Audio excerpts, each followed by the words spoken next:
لیکن دیکھیے کہنے کا مقصد یہ ہے کہ اب اس گاؤں کے اندر میں اپنے لیے نہیں کہہ رہا ہوں، میں غلامان حضرت سیدنا پیر منصور شاہ رحمۃ اللہ تعالیٰ علیہ ہوں۔ میں یہ سیدنا دھنا شاہ پیر رحمۃ اللہ ہمارے اس گاؤں کے اندر دو اللہ کے نیک ولی آرام فرمائے، سبحان اللہ، سبحان اللہ اللہ۔ کے ایسے نیک ولی ہے کہ جنہوں نے زندگی بسر اس لیے کی کہ کائنات کے اندر سے تمام خرافات غلط چیزوں کو ختم کر دیا جائے، تو وہ زندگی بھر اللہ اللہ کرتے رہے، لوگوں کو دین کی دعوت دیتے رہے، لوگوں کو گانے سے بچاتے رہے، ٹی وی سے بچاتے رہے، لوگوں کو نماز کی طرف لاتے رہے، لوگوں کو داڑھی رکھواتے رہے، لوگوں کو غلط چیز سے دور کرتے رہے۔ جب وہ نیک ولی اتنی محنت کے ساتھ لوگوں کو نیک بناتے رہے اور جب وہ انتقال ہو کے آرام فرما رہے گے اور جب انہی کے گاؤں کے اندر گانا بجانا ہوگا تو ان کے دل پہ کیا گزرے گی آپ سوچ رہے ہیں؟ ان اولیاء اکرام کو کتنی تکلیف ہوگی جنہوں نے چاہا تھا کہ کائنات کے اندر سے خرافات ختم ہو جائے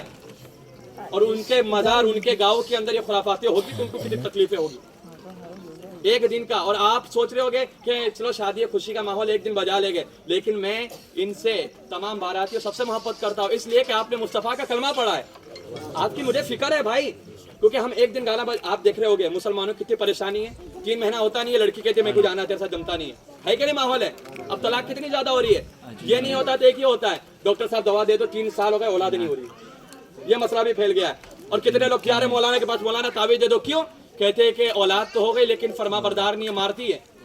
یہ وجہ کیا ہے؟ اولاد ہو رہی ہے تو نافرمان، یا تو اولاد ہو نہیں رہی ہے، یا تو بیوی ساتھ میں محبت ختم ہو جا رہی ہے، 3-4 مہینے کے بعد شادی طلاق ہو جا رہا ہے۔ اس کی وجہ کیا ہے؟ جو ہم ایک دن مصطفیٰ کی سنت کو ادا کرتے وقت گانا ڈی جے گانا ناچنا خود نہ کرتے ہیں، اس کی نحوست کی وجہ سے شادی کے اندر جو برکتیں ہوتی ہے اسے اٹھا لیا جاتا ہے۔ تو ایک دن کی خوشی کے لیے جو ان کی 40 سال 45 سال 50 سال کی آپس کی زندگی رہے گی وہ خراب نہیں ہو رہی ہے، وہ خراب نہیں ہو رہی ہے، تو اسے بچانا ہے تو یہ گانے بجانے کرنا ہوگا۔ ایک دن ناچو گے 40 دن کی پوری زندگی کا سکون چلا جائے گا، ایک دن ناچنے سے سنت رسول کے دائرے میں رہ کر شادی اور نکاح کرو گے تو 45 سال تک اللہ اس کے رسول آپ پر رحمتوں کی بارش عطا فرماتے ہیں۔ سبحان اللہ۔ تو 45 سال کی زندگی کو اگر اچھا بنانا ہے تو شادی کے اندر خرافات کو ختم کرنا ہوگا۔ کہنے کا مقصد یہ میں سنت پڑھ رہا تھا، اتنے دور سے گانا بجا کہ دماغ ہل گیا پورا، تو یہاں پر خدا کی عبادت ہو رہی ہے، یہاں گانا بجتا ہے، یہ اللہ کا گھر ہے، اولیاء اکرام کا گھر ہے، لیکن میں یہ نہیں کہتا ہوں۔ لیکن آپ کو بتا دیتا ہوں کہ میں آپ پرسنلی اس لیے کہ اس گاؤں کا امام ہوں اور جب تک آب و دانہ رہے گا میں یہاں رہوں گا، کوئی ہٹا نہیں سکتا، جب تک اللہ چاہے گا کھلائے گا۔ اور میں حق بات میرے دماغ، کیونکہ وہ امام کچھ کام کا امام نہیں کہ جس کا ایمان کمزور ہو، اگر کھڑے ہو کے نہیں بولتا تو میرے پیچھے لوگوں کی نمازیں نہیں ہوتی،